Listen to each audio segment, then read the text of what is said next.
কোনো সংখ্যার 37% হ্রাস পেলে 3/8 হবে। আমরা এখানে মনে করি সংখ্যাটি হলো ক। এখন দেখুন সংখ্যার 37% হ্রাস মানে হচ্ছে কমানো।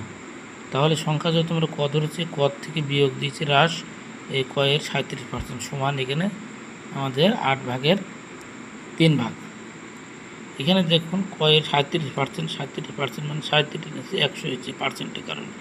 এরপর এই কর সাথে 37 গুণ 37 ক, এরপর এখানে লসাগু হয়েছে, এখানে 100 লসাগু হয়েছে, 100-র সাথে ক সরাসরি গুণ 100 ক, আর এই 37 ক, এই 63 ক হয়েছে। আমরা এই 3/8কে ভ্যানিশ করার জন্য 8/3 দ্বারা উভয় পক্ষে গুণ থেকে এখানে 8/3, এখানে 8/3, এই পাশে কেটে গেছে, সম্পূর্ণ কেটে 1 হয়েছে, আর এই পাশে আমাদের হয়েছে কাটাকাটি করে 42 ক/25। এরপর আড়াআড়ি গুণ দিয়েছি, এখানে 42 ক সমান হচ্ছে 25, তাহলে ক সমান আমাদের 25/42।